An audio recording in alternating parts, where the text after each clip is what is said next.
내년이 더 힘들다고 하는데요. IMF에서 내년 경제 성장률을 전망치를 하향 조정했다고 합니다. 뭐 당연한 얘기죠. 한국은 어떻게 되겠습니까? 한국은 1%대 경제 성장을 할 걸로 예상이 됩니다. 좀 심한 얘기들을 하는 사람들은 경제 성장률이 마이너스가 될 수도 있다라고 얘기하는 이들도 있습니다. 어떻게 봐야 되겠습니까? 그만큼 상황이 안 좋다라고 봐야 되는 거죠. 그런데 별일 없다, 괜찮다 이렇게 얘기하는 사람들은 어떻습니까? 그냥 말장난하는 거죠. 말장난. 선진국 국민들의 80%는 먹고 살기 힘들답니다. 서민들은 전 세계 어디를 가더라도 먹고 사는 게 안 쉽습니다. 지금의 정부는 경제 위기를 어떻게 대응할지 관심 없습니다. 그냥 언론 장악하고 검찰, 경찰 장악해서 공안 정국 만들어서 권력 유지하는 것 말고는 관심이 없습니다. 그리고 재벌들, 기득권들 위주의 정책을 펼치는 데만 빠릅니다. 서민들은 알아서 나가 떨어지고 추락하라고 내버려둡니다. 세상에 무에서 유가 되는 건 하나도 없습니다. 절대 쉽지 않습니다. 버블이 넘칠 때는 누구나 다 돈 벌 것 같지만 누군가는 대가를 치러야 된다는 거죠. 지금은 미국이 자기네 나라 말고 나머지 나라들 전부 나에게 대가를 치르라고 요구하고 있는 게 그 상황입니다. 내년 경제 성장률 중에서 특히나 유럽 국가들의 성장률을 많이 낮췄답니다. 뭐 당연한 거죠. 독일이나 영국이나 난리죠. 난리입니다. 뭐 IMF에서 내년 세계 경제 성장률을 2.7%로 낮췄답니다. 뭐 작년 1월 달에는 3.8까지 오를 걸로 봐왔는데 지금은 2.7%로 하향 조정했다라는 거죠. 뭐 러시아 우크라이나 침공 때문에 에너지 난을 겪고 있는 유로존, 유럽들은 경제 성장률을 0.5%로 낮췄답니다. 뭐 이래저래 안 좋은 상황인 거죠. 올해하고 내년에 세계 경제의 3분의 1이 침체될 거라고 예상한답니다. 내년에 경기 위축이 전 세계적으로 퍼질 거라고 한답니다. 그리고 아직 최악은 오지 않았다라고 얘기하는데요. 많은 사람들이 내년에 경기 침체를 느낄 것 같다라고 합니다. 느낀다. 이거는 뭡니까? 점점 더 경제적인 어려움이 현실로 다가온다라고 봐야 맞다라는 거죠. 뭐 이러한 인플레이션에 대한 공황도 조치를 안 하면 위태로울 거다라는 얘기도 많이 나옵니다. 한국의 경제 성장률은요. 내년에 2%? 2% 어렵습니다. 1%대 중후반 정도가 되지 않을까라고 조심스레 생각합니다. 뭐 경제부총리라고 하는 작자가 제대로 현실을 직시하지 못하고 있고 대기업들, 재벌들 위주의 정책, 부자들의 정책만 펼칠 공기만 하고 있기 때문에 국민들을 위한 정책은 제대로 아마 나오지 않을 것 같습니다. 여전히 그럴 겁니다. 미국의 기준금리 인상이 내년에도 심해질 거기 때문에 지속될 거기 때문에 더더욱더 우려스럽게 봐야 될 것 같습니다. 경기가 안 좋아지면 사람들이 극단적으로 소비를 줄입니다. 극단적으로 소비를 줄이면 어떻게 됩니까? 뭐 재고가 남겠죠. 재고가 남으면 대기업들은, 기업들은요.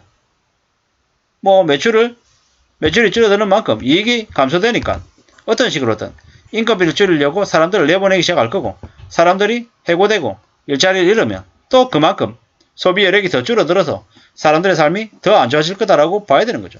이게 우리가 겪게 되는 현실이다라는 거죠. IMF가 세계 경제 성장률을 낮춘다. 한국의 경제 성장률도 뭐 내년이 2%일 거다라고 전망하는데 실제로는 더 안 좋아질 가능성이 크다라는 거죠. 우리가 1995년, 1996년 2.7%, 3.1%로 경제 성장률이 내려갔습니다. 그리고 IMF를 겪고 지금은 점점 더 안 좋아지는 상황이다라고 봐야 되는 거죠. 말씀 잘못 드렸습니다. 일본 얘기입니다. 일본이 95년에 2.7%, 96년에 3.1%, 그리고 그 이후에 1% 미만의 저성장 국가 됐다라는 거죠.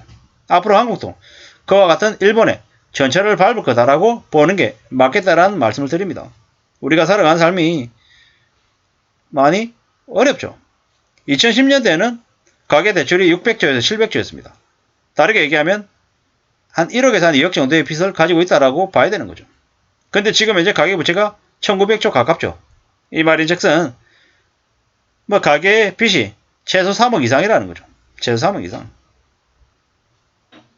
3, 4억이라는 걸로 해석하면 거의 맞겠다라는 거죠. 가계부채만 1900조. 개인사업자 대출, 법인대출, 전세대출 등을 더하면 3000조를 합니다. 3000조.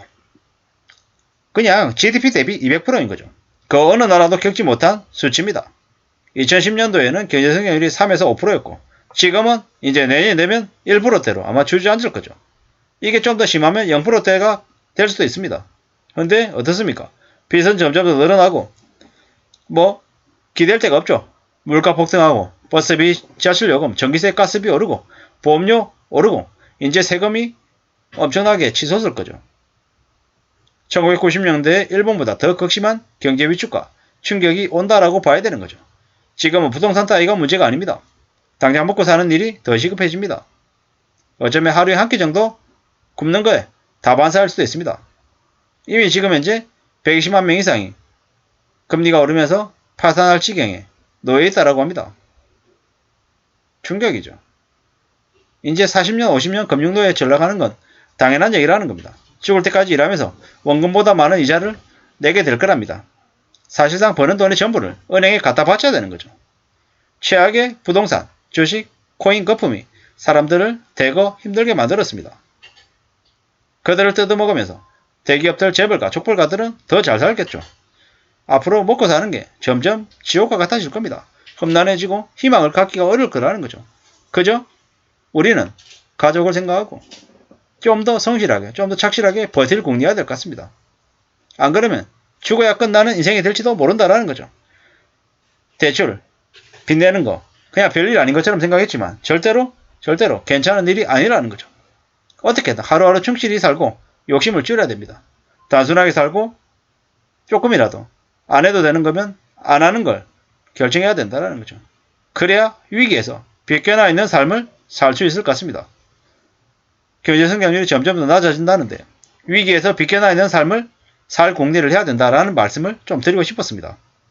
산다는 게 정말 어려운 일이다. 우리가 먹고 사는 밥벌이 하는 일이 정말로 만만치 않은 일임을 명심해야겠다라는 말씀도 계속 드립니다. 내가 어떻게 하면 조금 더 돈을 벌 수 있을까? 이런 고민들을 사실 하는 게 보통의 사람들입니다. 잘 움직이고 잘 판단해야겠죠. 그냥 별일 없이 그저 그렇게 넘어갈 수 있는 것들은 잘 없더라는 거죠. 산다는 게 만만치 않다. 참 힘들고 어렵더라. 이걸 당연하다고 생각하고 지내야 되겠습니다. 그저 별일 없이 그냥 무난하게 그냥 오늘 하루를 산다라고 하면 정말 감사해야 된다는 거죠. 그저 하루하루 충실하게 살고 욕심을 줄이는 게 얼마나 대단한 대책인지를 우리는 명심하면서 살아야 되겠습니다. 되게 재미없는 얘기, 지루한 얘기임을 잘 압니다. 그럼에도 불구하고 위기에서 비껴나 있는 삶을 살기 위해서는 좀 더 보수적이어야 되고 좀 더 냉정하게 살아야 된다는 말씀을 드리고 싶습니다. 감사합니다.